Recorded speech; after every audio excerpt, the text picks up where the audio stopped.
रोम रोम भाइयों। ये शाम का दिलकश मंजर, ये साहिल और समंदर कहते हैं। আসসালামু আলাইকুম, কেমন আছো তোমরা সবাই? আশা করি অনেক ভালো আছো। তো আজকে আমরা চলে গেলাম ঘুরতে, আর এরই মাঝে আমার ছেলে কেন হঠাৎ এতটা রেগে গেছে দেখো। সে তো বাইক থেকে নেমে পড়ার মতো অবস্থা, ওকে নিয়ে যে কি করি।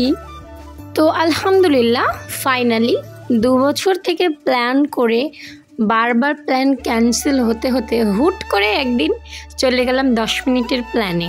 সত্যি অ্যাকচুয়ালি আমাদের এটাই হয়, যেটা অনেক আগে থেকে প্ল্যান করি সেটা অথচ একদিনের প্ল্যানেই অনেক দূরে ঘুরতে যাওয়া হয়ে যায়। আমাদের ফ্যামিলিতে তো এটা হয়। তুমিও যদি এরকম অভিজ্ঞতার শিকার হও তাহলে কমেন্ট করে জানিয়ে দাও। তো যাই হোক, এই যে ঘোরাঘুরি শেষে এখানে আয়নবাবু এসে খুব পছন্দ হয়েছে তার এই জায়গাটা।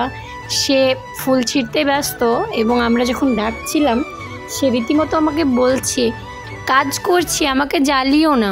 সেটা শুনে তো আমরা ভীষণ হাসছিলাম এবং আমি বলছিলাম আয়ন আব্বু আমাকে একটু আই লাভ ইউ করো। আর তোমরা হয়তো দেখেছো আমার আগের অনেক ভিডিওতে ও কোনো একটা জিনিস পেলে খুব সুন্দরভাবে আমাকে আই লাভ ইউ বলে। তো সেই রকমই এখানেও এসে বেলুন চাইছিল। তারপরে দেখো আমার ছেলের কাণ্ড।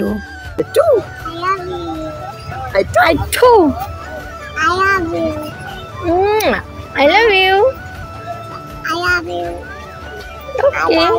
হয়তো তুমি ভাবতে পারো যে থু কেন বললাম, অ্যাকচুয়ালি ওটা আয়ন যখন প্রথম কথা বলতে শিখছিল তখনই কিন্তু ও আই লাভ ইউ বলার চেষ্টা করতো। যখন শেখাতাম তখন ও বলতো আই টু। তো এইটাই যখন ওকে বড় হয়ে ভিডিওটা দেখিয়েছি, বড় বলতে আর কি ওই 1 বছর বয়স থাকতে, আর এখন তো ওর 3 বছরের কাছাকাছি। তো এখনও মাঝে মাঝে আই টু করে আর খুব হাসে। ওর ওই বাচ্চাকালের ওই ভিডিওটা দেখে ও ভীষণ মজা পায়, সে কারণে আমিও বলি মাঝে মাঝে। এতক্ষণে হয়তো বুঝেই গেছো জায়গাটা কোথায়। যারা জানো না তাদের জন্য আমি আবারও বলে দিচ্ছি, এটা হচ্ছে করিমপুরের মেঘনা পার্ক।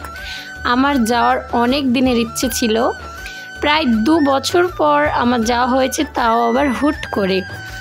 তো বেশ বিষয়টা খুব সুন্দর লেগেছে আমার। আর এই যে ভিতরটা এরকম সুন্দর, কিন্তু আমাদের যেতে যেতেই হয়ে গিয়েছিল সন্ধ্যা, যার কারণে খুব একটা ভিডিও শ্যুট করতে পারিনি। তো গিয়েছিলাম আমি, আমার বড় আপু, একটা আপুর মেয়ে আর আয়ানের আব্বু। এই তো এই 5 জনে গিয়েছিলাম। আর গিয়ে তো আমি অবাক, এত ছোট্ট আর এত সুন্দর গোছানো একটা পার্ক। এর আগে তো অনেক পার্কে ঘুরেছি, কিন্তু এত সুন্দর আমার কোথাও লাগেনি। যে এত ছোট্ট জায়গার মধ্যে কিভাবে সুন্দরভাবে সাজিয়ে রাখতে হয় সেটা হয়তো এই পার্কটা দেখলেই বোঝা যায়। কিন্তু হ্যাঁ, পার্কেই ঘুরেছি, কিন্তু পার্কের যেই ভেতরের রেস্টুরেন্টটা ছিল সেটাতে যাওয়া হয়নি, কেননা ওটাতে প্রচণ্ড ভিড় ছিল।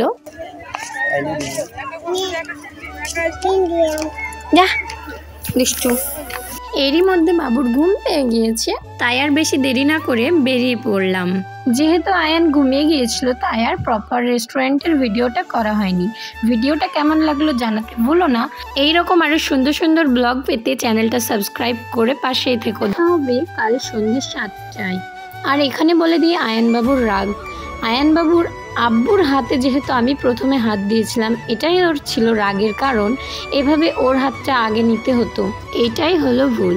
বাই, আল্লাহ হাফেজ।